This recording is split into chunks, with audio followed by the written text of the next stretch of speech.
フ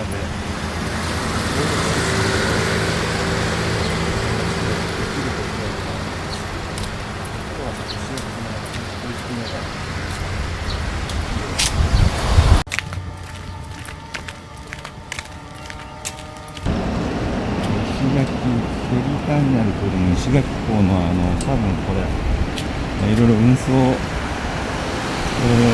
ところがですね、フェリーの近くにありますので、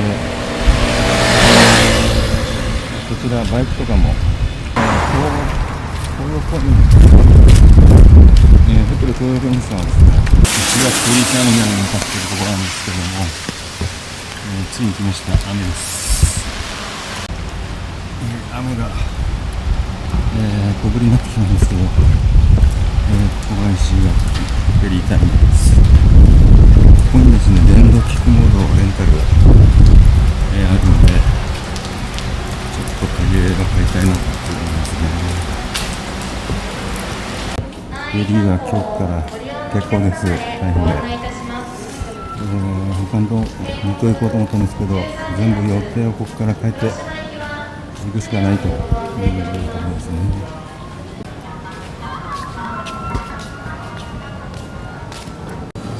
沖縄といえばですね、ブルーシールアイスクリーム。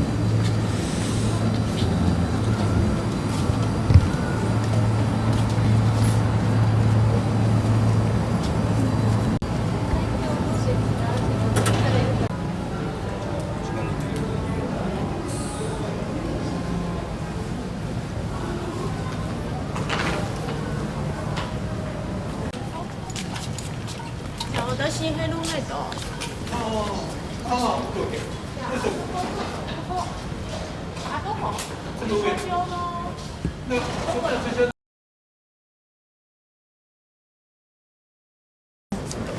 見ながら起こしていきます。で、しっかりかけていただいてロックをします。で、この首も一番上までしっかり上げていただいてロックします。ハンドルの部分ですね、締めていただいて、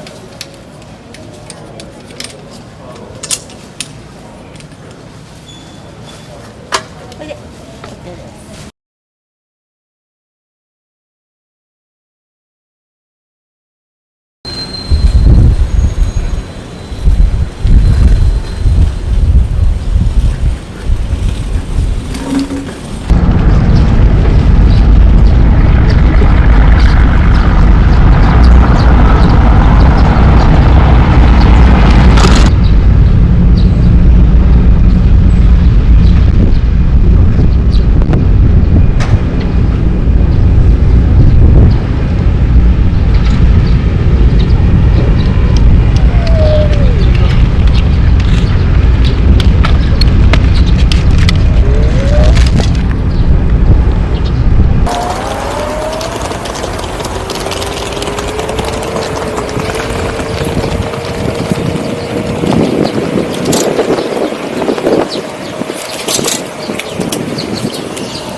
まで。カメラ大丈夫？大丈夫ですよ。こちらアルコール消毒を先お願いいたします。こちらじゃない両面。こちらお選びできますが、どちらがよろしかったですか？せっかくなんで外で。外で、はい。杉山さん、アイスなんか好きじゃないですか？好きなお席どうぞ。